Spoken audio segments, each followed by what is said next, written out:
I'm Laura Mirafuentes, the Big River Farms program manager at the food group. And I am going to talk a little bit about our food and bed management tools, which look quite a bit different from what Sarah was talking about.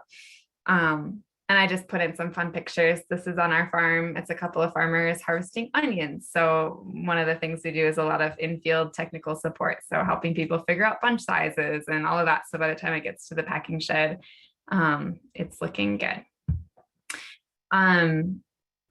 So the process timeline, so how our markets, so again, we have aggregated CSA, wholesale, like very limited wholesale markets. We have some internal hunger relief markets that we just started in the last couple of years. And then we do an aggregated farmers market stand that's really farmer run. I'm not going to really go over the organization because I already did that this morning, but I just wanted to give a little example of what does it look like to do contracts and buy from farmers. And so I'm going to start in November. So really the planning and contract conversations that we do with farmers that are in our program start in November. And since the staff really manage the CSA plan for the most part, they do a draft of what are the items that we're hoping to get, about how many members are we aiming to get, kind of based on the previous year typically is how we make our plan. And we kind of decide, like, do we have capacity, looking at who's coming back this year, who's coming into the program to expand the CSA, or are we good with the numbers where we are? So we try to make a judgment call on how big do we want the CSA to be. And then also, like the last couple of years, we've been also talking about like internal markets. So we have a couple of affordable grocery programs internally on the hunger relief side of things. And then we've also had a little bit of extra money to buy just excess produce from farmers, which is less of a plan. That's more reactionary. But we do try to think about like retail affordable grocery programs, how much, what do we want from farmers? So we kind of come up with the draft proposal of a plan. And quantities and things like that we would need, and the timing. And then we have a land and market contracts meeting with farmers. And so this is with returning farmers. So we have farmers come into our program.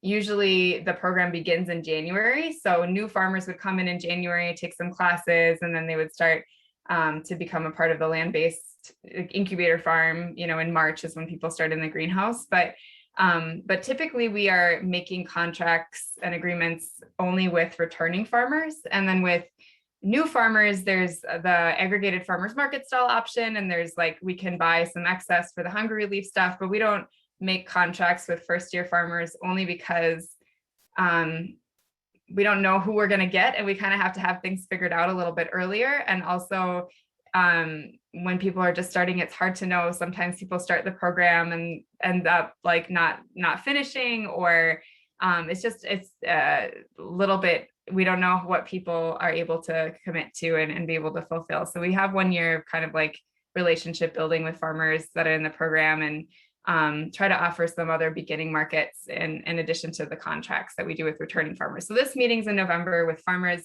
who aren't graduating off onto their own farm, but who are coming back as a returning farmer into our incubator program. And so at that meeting, we discuss both. So since we're an incubator farm, we have to talk about land allocation, and that's all connected with like markets. So it's always a really big puzzle of like figuring out from farmers, how much land do people want and how much can we actually provide? And how does it all balance out? Because we have a finite amount of land here. We try to, have the right number of incoming farmers and the right number of farmers moving off, that like it works out every year, but it is a discussion. And part of also, since it's an education program, like we talk about like, how did it go managing the acreage that you had the former year? And what are your contracts in addition to ours? So that's a complicated conversation, but we do it in November. We also ask people what would they like to grow for the Big River Farms markets. And I have a couple examples of different proposals that we ask to get from farmers in advance of this meeting, but we ask people, let us know how many crops, what are the top crops that you want to grow for our markets, and what are like the secondary crops if you can. We ask the timing, like, do you want to grow spring broccoli or do you want to grow fall broccoli? And then we kind of look at that in combination with how much experience do people have? What have we seen them do the past year? Like, were they able to fulfill some of the other market demands, and were they growing quality crops, or do they still need some more work to be able to make some of the, cauliflower is really hard to grow. So we might give that to somebody who has a little bit more experience. And then another philosophy too is that we want to eventually, like, our whole purpose is to like be this like leg up and helping out farmers with some markets as they get started. And so as people move through the program, if they come back year after year, we're hopefully getting them to a place where they can have their own markets and they don't have to rely as much on Big River Farms markets. And so we're kind of looking for that, like, not first year farmer, but also not like totally ready to move off the incubator and just like waiting to find the right piece of land farmer. We want the people kind of in the middle there to help them as they get started. That's kind of who we want to give our preference to on markets. So yeah, so we do a fall meeting. People let us know what they want to grow. We kind of let people know these are what we're looking at growing. If somebody's like, I really want to grow this other crop and I would love to sell it to your markets, we could also like modify a little bit, like, oh, maybe that works instead of this other crop that nobody wants to grow. So we definitely adjust our CSA and contracts planning based on that. But it also has to be things that the customers want, obviously. So yeah, so that's kind of that fall meeting initial. And then in between then and January is when we really try to finalize our contracts with farmers. And so sometimes people come back and we do I'll show you an example here in the next slide of like, what do we present to farmers? We present them essentially like a draft contract, and then they let us know, hey, you're not paying enough for this thing, like we need to make a little more, or actually, I don't want to grow like that much. I don't feel comfortable. I'm not sure I can make it. And so we go back and forth, and it's kind of like a crazy puzzle to like figure it all out, but it's a lot of work. And we have a talented staff person that does all that coordination and communication with farmers in the winter. And then the hope is by, January, people kind of know what they're going to grow for our markets for the next year, and also for their own markets, so that they can order all the seeds and everything that they need and do their planning. And then from January to March, we have our education program. And so we have classes and that one-on-one technical assistance. And we really are doing a lot of education around, okay, you have your markets, it's a combination of markets through our program as well as outside markets. And so we try to help people come up with a production plan to meet their markets, and come up with, their budget in order to have all the expenses taken care of, all their income. So that's a lot of what we do, is that education. And I know that Kazua is our education manager, and she's going to talk a little bit more in depth about the education program stuff tomorrow. And we also do goal setting as part of that. So trying to think both long-term and short-term, like, what are your market goals? How can we use this year, and what can we do as a program to help you meet your goals? So that's part of it too. And we do, well, I'll get into that, I guess, as I go through this timeline. Then, March through May is when people start in the greenhouse. We have a couple of greenhouses where people are growing their own starts according to their crop plans that are all based on their markets. We do some training. So we have like annual food safety training that's required. We are covered by the produce safety rule because of our food bank arm. Our sales are really high. So it kind of messed us up a little, but it's okay because we have a great food safety plan. And so we do have an annual inspection from the Minnesota Department of Agriculture for the last couple years. And so we have that. We are not GAP certified. Our markets have not. It's mainly a CSA, and then some local wholesale small accounts, and then some of the hunger relief markets. So we really don't have a requirement for GAP certification on our end. And we do have, though, our food safety plan. At one point, there have been farms that are farming on an incubator that have been able to get the GAP certification. So we have a good food safety plan and do a lot of education and training around that. And it's a crazy place for food safety because there's so many shared spaces and shared resources. So we have all kinds of systems in place if anyone's interested in that, like how to manage that on a shared farm. We also do a pack shed training because of that. So it's a shared pack shed with up to 15 different farms using the same pack shed area. we kind of combine that food safety and pack shed training into this one in-person day in the pack shed, and we walk through things, try to make it really easy to understand for everybody, and talk about systems. Like this past year, there's, we have some shared harvest totes. And so some people buy their own because they're like, I'm not sharing my harvest totes, this is crazy. But since we're on the shared space and we have beginning people, we have some shared resources like that. And there was a big discussion around washing the harvest totes and the schedule and like who's doing it when and what's the record keeping behind it. And so we try to involve farmers in as much of those conversations too, so that there's investment. But it is tough. Those are always like, we always could get complaints, and then we get in this, like, try to avoid the like, I try to send people back, I guess, to talk to each other and try to work things out on their own instead of being the intermediary between conflict of people not washing harvest totes and things like that. But that's a challenge of having a shared space. And Laura, yep. Sorry, there's a question in the chat.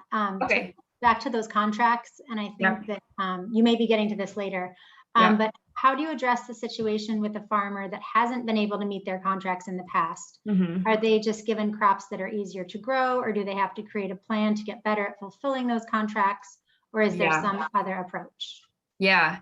So it's kind of, I mean, we're definitely taking an educational approach because that's kind of what we do. So, I mean, I guess we have, every year we have a goal setting meeting, we have a mid-season check-in meeting, and then we have a end of season review meeting. And that end of season review meeting, in all of those meetings, we're offering feedback, and farmers are also like reflecting on their own, year and how things are going. And at the end of season review, people also do a proposal for the next year.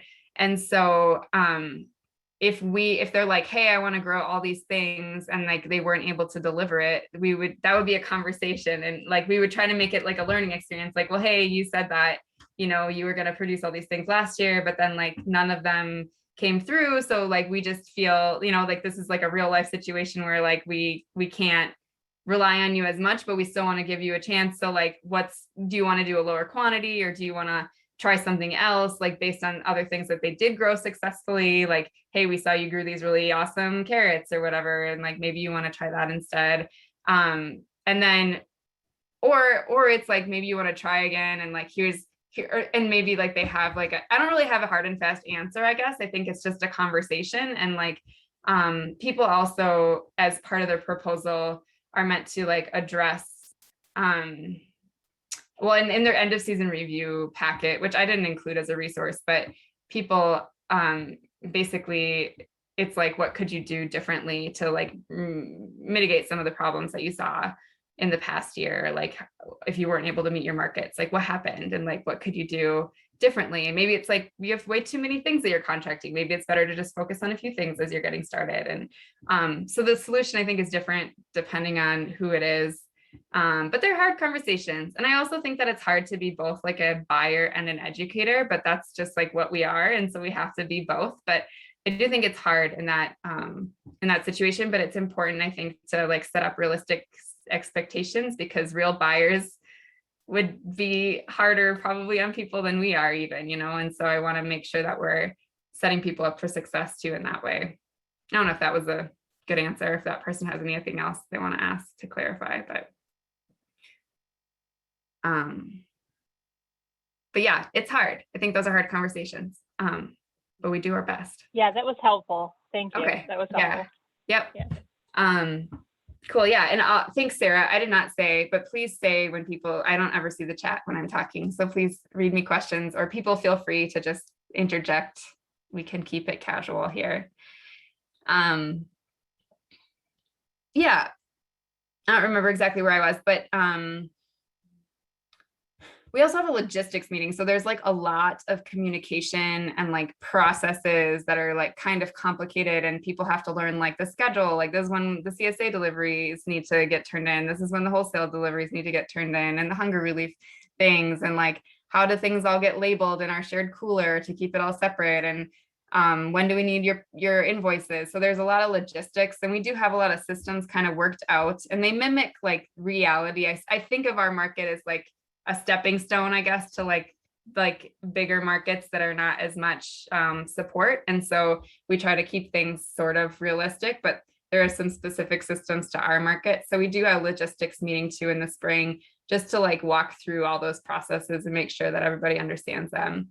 And then we also just check in and see like, oh, we know that like CNA has a whole bunch of onions contracted. Did he seed them, or like, is there a giant crop failure? And so we try to check in, just see like how things are going and try to offer all that mentorship too. And then if it's looking like we have a unique situation too, that like there's enough people growing enough stuff here that even if stuff that we've contracted fails, a lot of times we're able to substitute it with something else that's just growing and people have extra of, that it hasn't been a huge issue. So that's a unique situation that's really probably different to many other situations, but we still try to like make sure people are aware of like, hey, you have this stuff contracted. It doesn't look like you've seeded it yet. Like, let's make a plan to get it done. So we try to do that too, as like an accountability thing, especially when people are brand new. And also that's like a lot of feedback too. Like if people are coming up with a crop plan in their first few years and their seeding dates are way off in order to meet their contract, like we would also give a lot of feedback that way. Like, oh, well, maybe you want to seed it, earlier or whatever, or seed amounts. Like that's all part of the education program and feedback and technical assistance as people are coming up with their crop plans. And then I just saw a message that Steve is looking for carrots because there's crop failures. We have some. Anyway,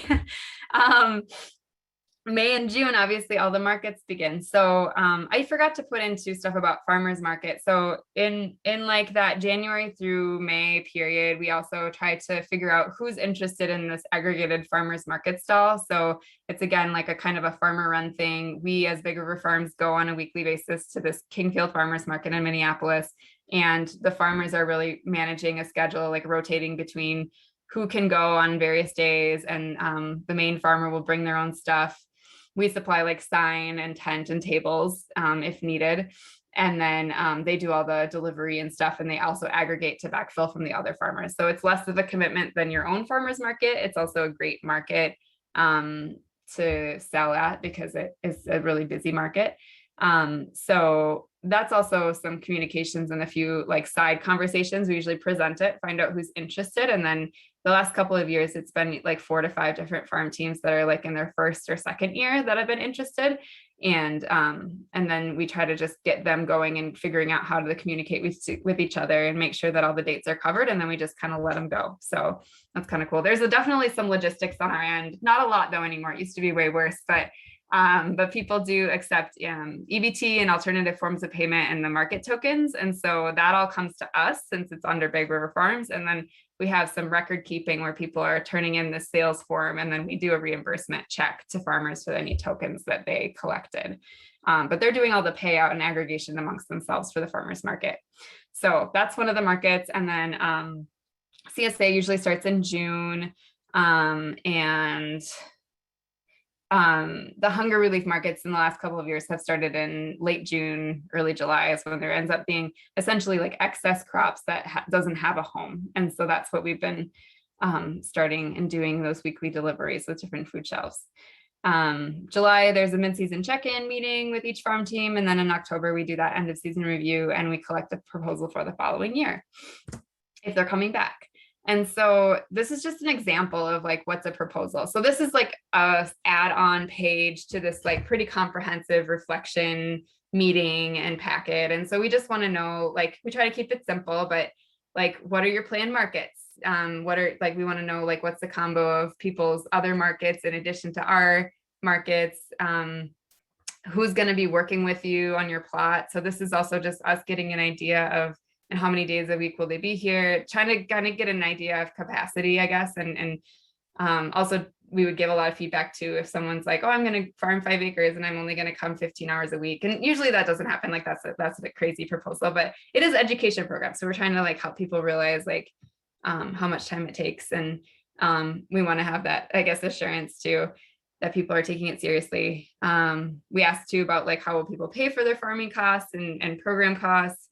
ask people for estimated income and expenses. And this gets a lot more detailed when people actually come up with plans, but this is just like a overall general idea of like, what are people hoping to do in the next year?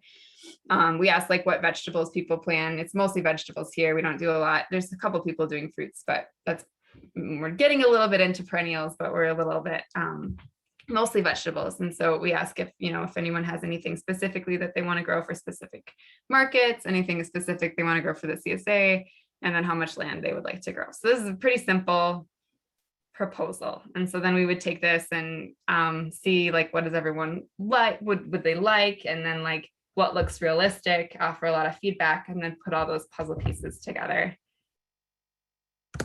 And this is kind of a crazy plan, but this is like the full CSA plan that the staff would come up with, and then go to farmers and find out, is it all going to work? And so this is kind of what we're filling in. I just took a snip. I snipped a little screenshot of what it looks like.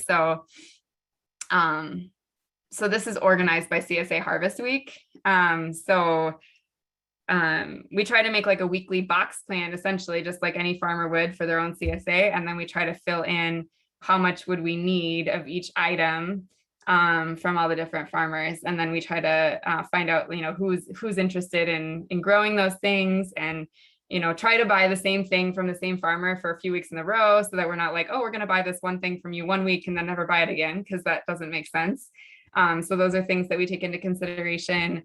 And then we just try to be transparent too about like, how much are we paying versus how much are we charging for each of those items too, so that farmers can see that. Yeah, and then we make some notes. I mean, we used to, a long time ago, the program would actually do a crop plan for farmers, but then it was like, well, this isn't actually helping people make decisions and learn how to do their own crop planning and stuff. So we stopped doing that, and now it's like, here's what we would like, and then yeah, we go from there. So Laura, there's a question in here from Michelle. Let me make, and Michelle, if I'm asking this incorrectly, please correct me. But it's, do you ask the market what crops they want to buy and how much, instead of asking the grower what they want to grow? We do. So we always do an annual CSA member survey. The CSA is the biggest market, so we do an annual CSA member survey. The last couple of years, we've also done a survey with our internal like retail markets to ask them like what's selling, what's not selling, and then also the food shelf partners, even like if there were things like definitely like they don't want herbs, so like we can't send herbs even if it's people just don't use certain things at some of the food shelves. So we definitely do an annual survey with all of the different customers, and then use that to inform these plans. And then we kind of have an idea just from year to year. Like we've gotten customer feedback too from CSA members, like, oh, we got way too much. Some of it's like certain people just have specific feedback, but some of it is like across the board, like, oh, we wanted more of this thing or whatever. And so we take that into account as we're coming up with the plan, and make sure it's all like a process of like taking the feedback and also like looking at like, what do farmers want to grow? And sometimes it's like, if somebody wants to grow something that's like super unique and like we don't normally put in the CSA, maybe we just do it for 1 week and do like a little like trial, like, hey, try this thing that's new and interesting. But not putting it in the box every week if people like, if it's a new thing that people aren't familiar with. So I would say it's a balance of both. And it's also different because it's like, if one farmer doesn't like to grow one thing, there's probably another farmer that does like to grow it. So it's kind of, a unique situation again. And then this is an example of like what we would give to an individual grower. So this was for the Three Amigos, that was their farm name. And so we just basically sort that spreadsheet by farmers. So Kate, Dan, and Alberto, had let us know we would like to grow these things. And then we kind of saw like, where can that plug into our plan? And then we've given them, they were like, I think this was their second year. So they were like a pretty new farm team. So it's not a huge contract. They were on 1/4 of an acre, I want to say, or less. And so we try to also be a little bit proportionate, I guess, with how we're making these contracts. Like if somebody has, if they're growing on a larger piece of land and they've got a little bit more experience, they probably get a bigger contract than someone who has a small land and is just really like newer beginning. So yeah.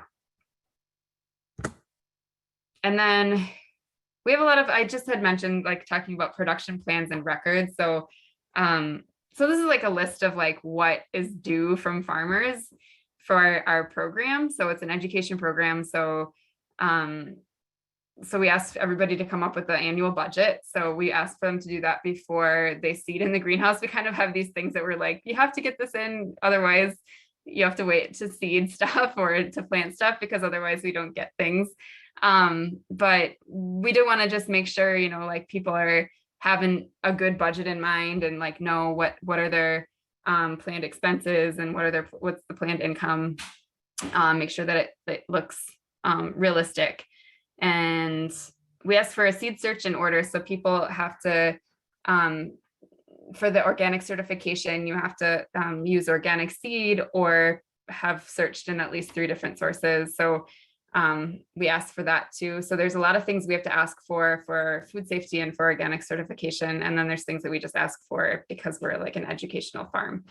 The greenhouse plan too is something that we have to ask for because we want to make sure that everything people are planning for the greenhouse will actually fit in the greenhouse. And it also helps us see, are people planning things in the greenhouse based on their contracts to be able to fulfill them in their markets.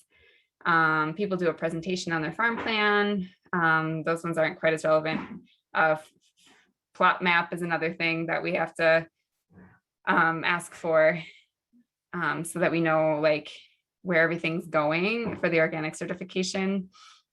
There's quite a bit of organic certification related things in here, but we do ask for a lot of records. So I said weekly, basically we ask people to keep records and have them available on a weekly basis. And then we do a check like at the mid-season check-in meeting and sometimes at the organic inspection too, for all the farmers that are part of that. Then we ask for all the records at the end of the year, since it's a shared farm. If someone leaves, then we have that in case we need it for the next organic certification. So there's lots of paperwork and it's a little tough, but try to make it easy enough for people. So these are just some examples of like templates. So like this is a greenhouse plan that one of the farmers was filling out. So we give people like this template, and some people use it. Some people decide they want to use their own, their own forms and stuff, but we try to make it easy. And so we could look at this greenhouse plan and say, oh, the green onions for the CSA are in here, and it looks like it's about the right planting date, and it looks like it's about the right amount. And so good job, Lou. And then he like writes on the right hand side, he's someone who's used almost all of the paper forms that we've given them. Some people, like I said, do their own, but he would keep this like in the greenhouse, and then he would write the actual date. So you could actually look at the records and say, oh yeah, we can verify, like we're going to get the stuff that we've contracted. So that's one example. This is a field planting plan and record. So sort of the same thing. We ask for, it could be, this can track like, planting dates and spacing and all of that. So it's kind of like, we've come up with a lot of templates for crop planning and then using that to verify if people are going to have their stuff for the contracts. This is again a plot map, so just looking at field locations and plant like where people are planting different things.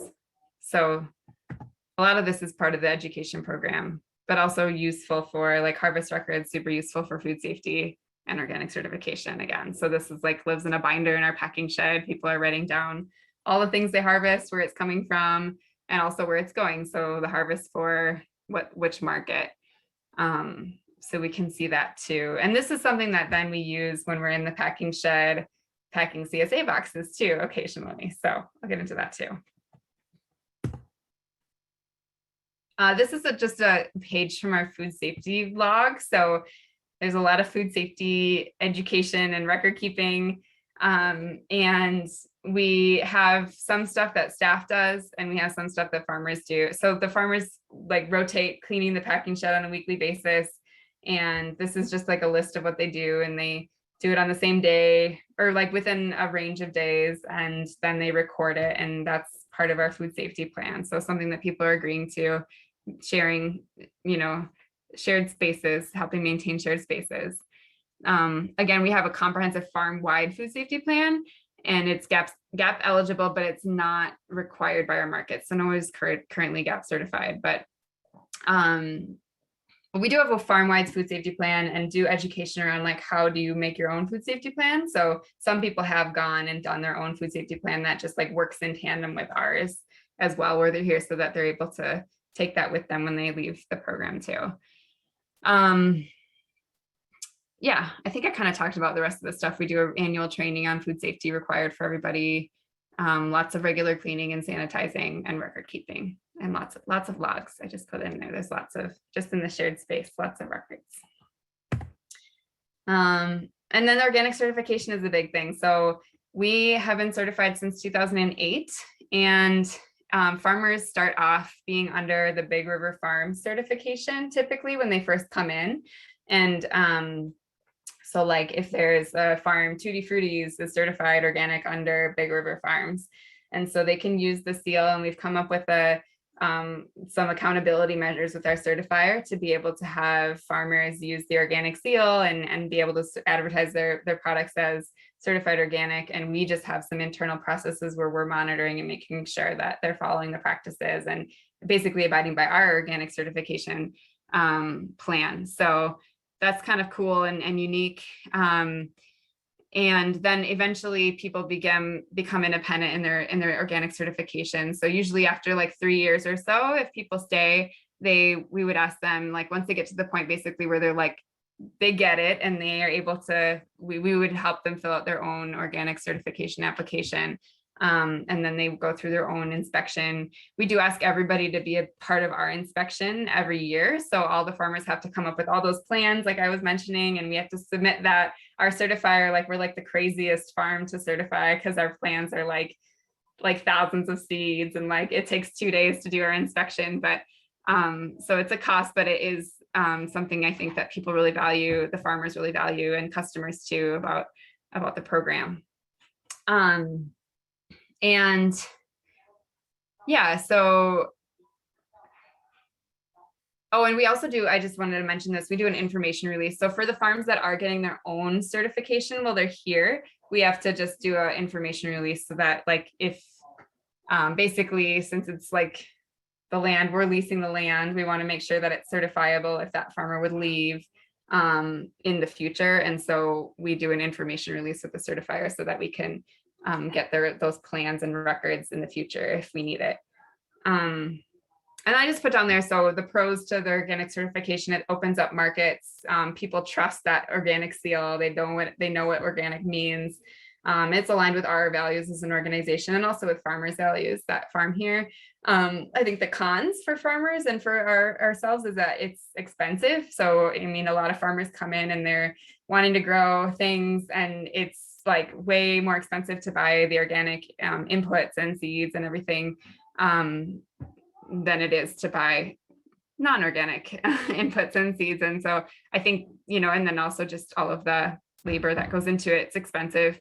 And so then that gets reflected sometimes in the prices too.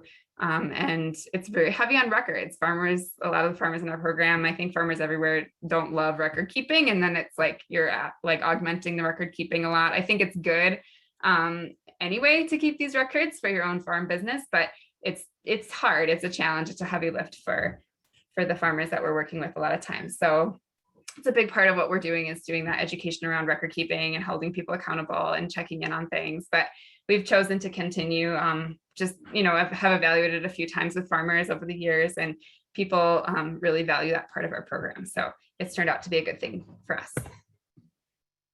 And I'll go through a little bit. I have like 5 minutes, I think, right? Yeah, I'll go through a little bit our purchasing process. So for the CSA, again, our situation is unique because we are here in the office on the farm. So the market specialist is our staff person, does a weekly field walk. He looks at the contracts, like what's contracted that week for the CSA.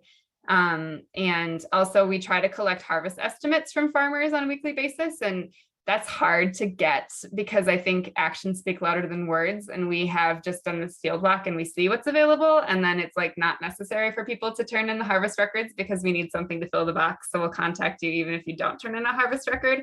So we have to work on that.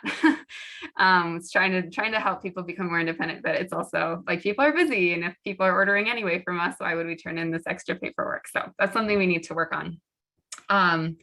On Wednesday, then the market specialist would confirm like, hey, we saw these carrots in your field. Are they available? So if we got harvest estimates, we would eliminate this step. So that's more work on us. We need to work on that. And then the farmers say yes or no. On Wednesday, we enter available produce into Harvey, which is the CSA management software that we just started using 2 years ago when Small Farm Central ended. And I have things to say about Harvey, but I won't go into it now. But it's basically we enter in the availability and then that's shared with our purchasers. So basically it's like we send this portal link, to all the CSA customers and they can customize what goes into their box on a weekly basis. Again, this is something we started 2 years ago and I don't know if I would recommend it, but we started it when we were struggling to make membership sales because the CSA markets had been low. And then we went to this customizable share option. And then that same year, like CSAs blew up because of the pandemic and market shortages. And so we sold tons of boxes and we're kind of regretful that we had gone into this like really complicated customizable share, but people love it. People are able to pick what goes into their box. And then once that customization period ends on Thursday, our market staff creates a purchase order for the produce that's going to go into the box the next week. And so those go into, we have some little farmer mailboxes in our entryway. And so they go into the mailboxes. We also email them out and then farmers find them in between Thursday and Tuesday. Usually it's Tuesday is when people are doing the majority of the harvest for the CSA. And then they would turn in an invoice to staff. We would troubleshoot shortages. So sometimes people are like, yeah, I have 200 pounds of carrots, but then it's like, oh no, I only got 150. And so on Tuesday, as they're harvesting, sometimes staff is out there trying to figure out like, okay, what can we put in there? Who else has 50 pounds of carrots that we can buy them from? So yeah, so that's part of the process. And then Wednesday is CSA day. So I just put like this little asterisk, customization added communication, staff, and confusion. So it added, and this is like, we need more people to make it happen. And we also need to communicate a lot more with CSA members and with farmers. And just, it's just been confusing, but people love it. So that's an example share there. Here's an example purchase order and invoice. I don't know that I need to go in depth on this. We do use QuickBooks to make our purchase orders. And so like, this is on July 15th, we ordered those different things from this farmer, Waku. And you can see we had 100 originally for cherry tomatoes, then we changed it to 130, and then we changed it to 150. And that was probably because we had shortages from other farmers. So that kind of thing happens. And some of that's done via word of mouth. And then later, as we're processing these, we update the quantities. And so then Waku turns in his matching invoice. And so some farmers just have like a handwritten carbon copy invoice. We get that a lot. Waku does his in Excel and he emails them. So it's different. Sometimes we have a person who's in the office here, an administrative person that's like signing off on farmers' invoices. And I will also say it's sometimes hard to get invoices from farmers. So we sometimes have to do reminders for people to get paid because they just get so busy. They don't take the time to write the invoice. And that becomes a problem. So we do some reports in QuickBooks to see who's behind pretty regularly. And that same process works. It's a similar process. It's just a little different. We don't do a purchase order for hunger relief markets. This is sort of like the catch-all for excess produce that doesn't have a market. We had extra funding for the last couple of years, and we're just looking forward to thinking about like, what is this sustainable or not? And like, how is it helping people or not helping people? But essentially, like, there's 2 days a week that farmers turn in produce with an invoice, and then we deliver that produce, just whatever it happens to be. We put limits on things like zucchini. It's like you can't turn in more than 5 cases at a certain week per farm. Otherwise, the food shelves can't take it. So we do listen to the food shelves based on that. And then we track the donations to Food Shelf with like zeroed out invoices. And they're just packed into these harvest tote liners. And then the food shelves are just taking the plastic bags. So that's something that we worked out with the food shelves. It saves our costs for boxes. So we're mostly putting them into like harvest crates with the liner. And then as we're going around, just sort of asking food shelves, hey, we have zucchini and green onions and tomatoes. What can you take? And then they'll tell you. And then the driver offloads things. If there's any excess, we have our warehouse in New Hope. So we just bring the rest there, and that's able to move through other programs. So we're paying wholesale prices for that produce too. I'm almost done. I'll just finish up here. So farmers market and wholesale. I already sort of talked about the farmers market. I don't think I have anything else to say about that. And then just wholesale, we rarely do any purchasing except for some farm to school where farmers have relied on us for some of the, like, it's a little easier, I think, for us to get some of those contracts than it is for some beginning farmers. So we have done a little bit of that in wholesale, but we really have tried to pass it off to individual farmers to manage for the most part, or connect farmers with buyers like the Good Acre or other buyers that they can work directly with that are sustainable into the future. I should stop. Basically, I was going to go through, we have a few guides. We came up with some are like from the Good Acre came up with that picture where we're doing education about post-harvest handling standards. So I think I've sent some of those things to Sarah to share with all of you. And packing and storage, this is my last slide. I'll stop. This is our packing shed. It's a little rudimentary, but it works and it's nicer than a lot of them. We've got 2 walk-in coolers, limited storage for dry storage. We also sometimes use the Good Acre cooler since it's in the city. So sometimes farmers, if they have a farmer's market on the weekend, they'll harvest, drop stuff off there, and then just pick up from the cooler in the city. So that saves some driving time. We have a 30-foot box truck, which we use for our CSA and our hunger relief markets. Otherwise, farmers are doing their own deliveries.